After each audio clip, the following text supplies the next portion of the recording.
tinatanggal na natin yung mga control. Pero hindi ibig sabihin basta't ganun na lang.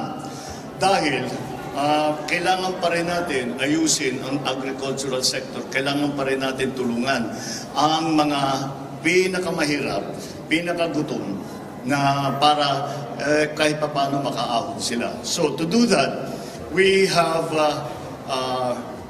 we will continue the assistance that we have been giving to farmers, number one.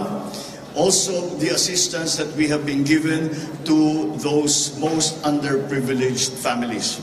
Yung sa pinakamababang demographic economic class.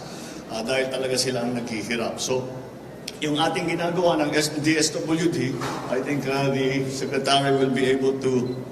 You want to jump in and say a few things about that? Yes, please. Go ahead.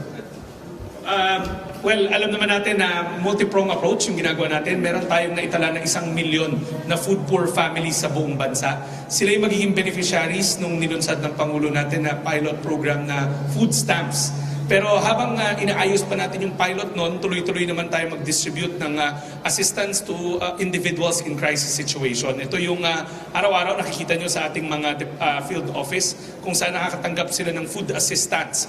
At yung food assistance na yun yung ginagamit nila pangbili ng bigas dahil readily available naman sa ating mga merkado ang murang bigas. At tuloy-tuloy yan, it's a mainstay program ng departamento.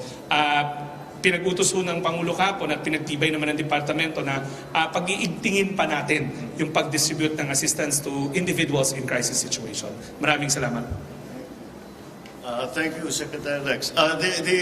Yun ang aming ginagawa dahil naman meron tayong ina-anticipate, hindi natin makontrol pa rin ang market, pero para naman kung meron pang mangyari at ito'y maging mas mahirap para sa certain sector of our society, talagang ginagawa na natin ito, tumutulong na tayo, but we are going to continue and watch very closely kung sino ang mga tatamaan.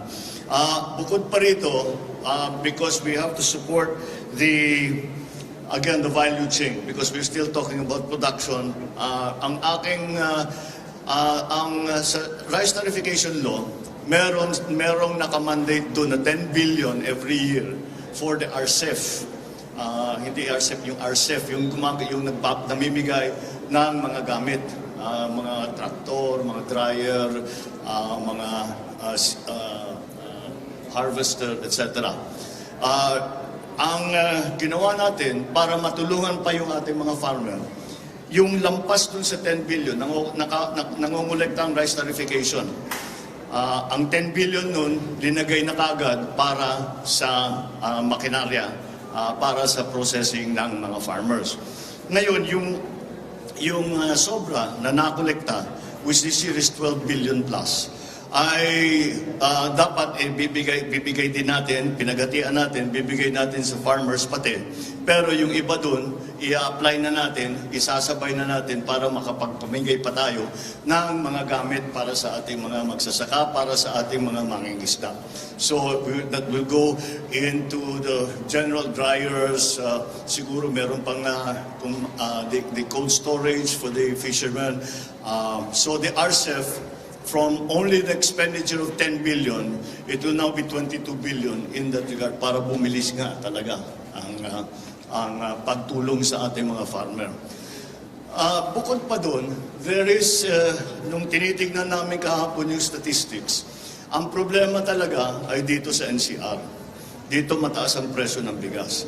Sa ibang lugar ngayon, pag tinitignan natin ang presyuhan, mas mababa na sa price cap.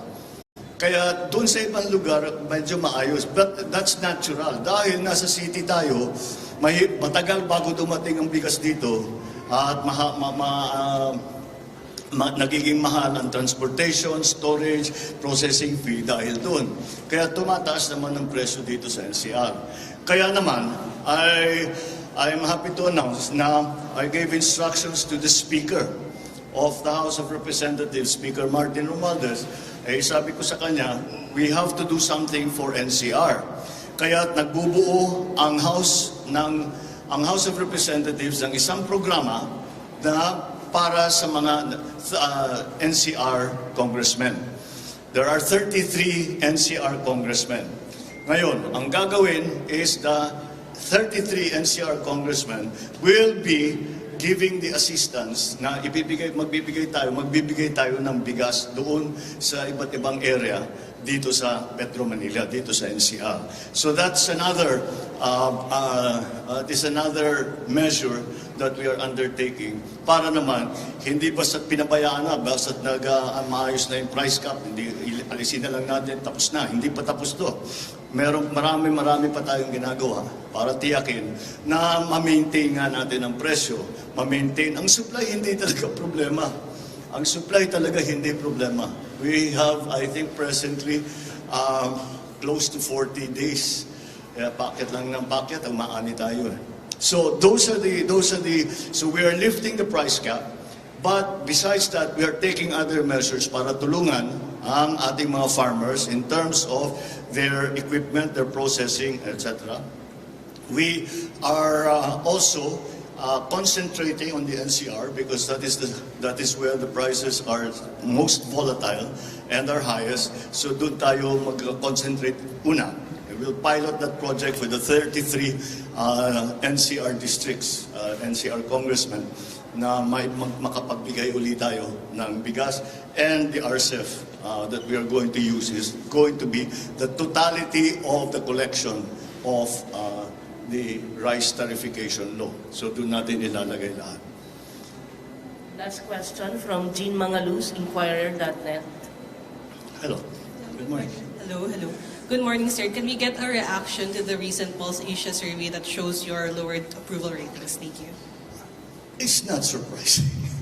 People are having a hard time. Yung hirap na bigas ito eh. Ibang usapan pag bigas. It's different from anything else, any other agricultural product. I completely understand it. And that's why we're working very, very hard to make sure that this comes up again. Not because of the survey. That's not important to me. What's important to me is that we make sure that people have enough to eat and that it is affordable to them.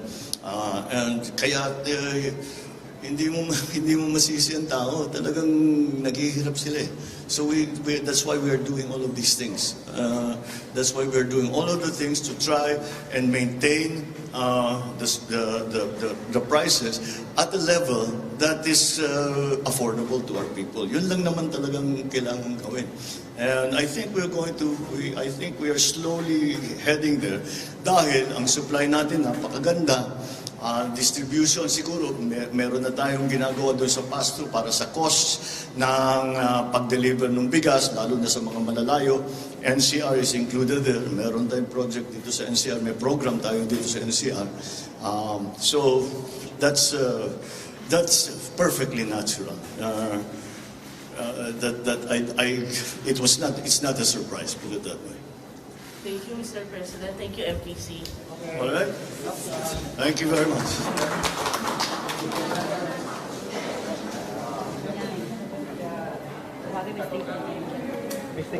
Tama kaya ito.